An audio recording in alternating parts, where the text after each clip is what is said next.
Welcome to this session on parts of speech. In this part, we will take a look at pronouns and the different types of pronouns. Now, what are pronouns? Pronouns are words that we use to replace the nouns with. In order to avoid the usage of the same noun again and again, we often use pronouns. So, pronouns are words that replace nouns. Pronouns also can be categorized in various ways. The first category of pronouns are personal pronouns. These pronouns are used to refer to people or things. For example, the pronoun I or pronoun he. These are both personal pronouns because they refer back to people. My father is fat. He weighs around 120 kg. In this sentence, he is the pronoun which replaces my father. We should also understand here that just as nouns can appear in a sentence as a subject of the verb or object of the verb, similarly, personal pronouns can also appear in a sentence as subject or objects of the verb. So there are two types of personal pronouns: subject pronouns and object pronouns. Subject pronouns I, we, they, it, you. So whenever we refer back to nouns which are acting as subjects, we would use these kind of pronouns which we categorize as the subject pronouns.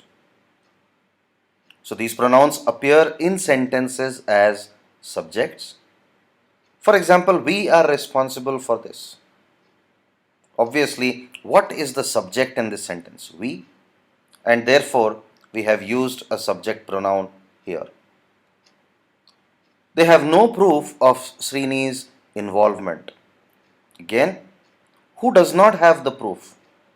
It is they. And this is another example of a subject pronoun. You should be more responsible. Again, the subject here is you and we have used a subject pronoun. Mind you can appear as both a subject pronoun as well as an object pronoun. Object pronouns are me, us, him, her, and them. They are used to replace nouns which act as objects of the verb in a particular sentence. For example, the ball hit him in the face. Now, what is the subject here? The ball. The ball hit him in the face. In this case, him is an object, ball is the subject. And remember, because it appears in the object case, we have used him. Take another example. Can you give me some water? Again, the subject is you and me appears as the object. The guide showed them around. The subject is guide and the object is them. Next, we have demonstrative pronouns. What kind of pronouns are used to point back at some objects or identify people? Such pronouns are known as demonstrative pronouns. Therefore, demonstrative pronouns are pronouns that are used to identify people, or they are pronouns which are used when we are pointing to physical objects. Some examples are this, that, these, and those. This is my pen. This is the demonstrative pronoun. Similarly, in the sentences, that is a stupa. These are my students, Amit, Varsha, and Neha. That and these are also demonstrative pronouns. Was that Nilesh on the phone? That is again an example of a demonstrative pronoun. Next, we have possessive pronouns.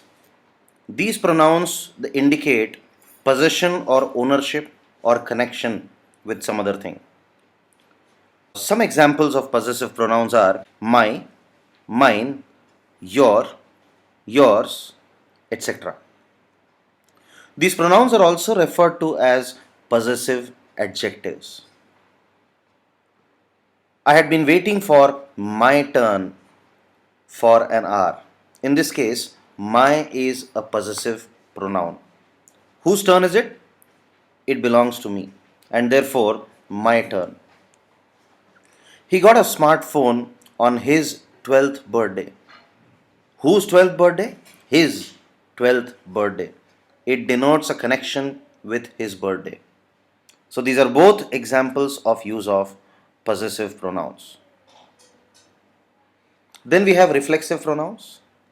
Reflexive pronouns indicate that the person or a thing that performs an action is also the receiver of the action. That means the subject himself or itself is the receiver of the action. Some examples are myself, yourself, themselves, etc. I hurt myself. Who is the actor here? Who is the subject? I. And who is hurt? The person himself. And therefore I hurt myself. The action comes back to the subject, and therefore we use a reflexive pronoun myself in this case. He stretched himself on the sofa. Once again, the subject is he, and because the action of stretching comes back to him, we have used the reflexive pronoun himself. I blame myself for not paying attention. So I blame who? I blame myself. The action of blaming comes back to the subject, and therefore myself is a reflexive pronoun. Relative pronouns, they introduce subordinate clauses that modify a noun or a pronoun. We will understand what a subordinate clauses is in another session.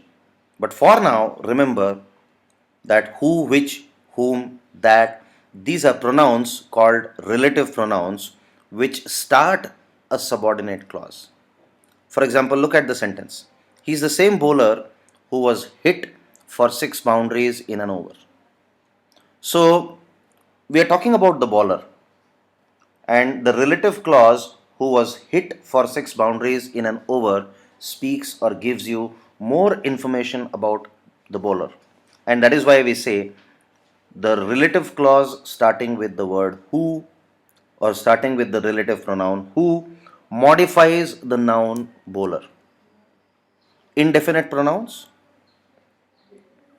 they refer to a non-specific person or a non-specific thing. Some examples are one, anyone, everyone, everybody, either, none. These are all examples of indefinite pronouns. All of you are invited for the bash. None of you have qualified for the next round. In these sentences, all and none both are examples of use of indefinite pronouns. Then we have interrogative pronouns. They are used to introduce questions. Who, what, whose, which are some examples of interrogative pronouns. Pronouns like who or which, they are both interrogative as well as relative. Who has torn the notices on the board? The question has been initiated by using the interrogative pronoun who. So, with this, we come to an end of this particular part on pronouns. In the next part, we will know more about verbs, adjectives, and adverbs.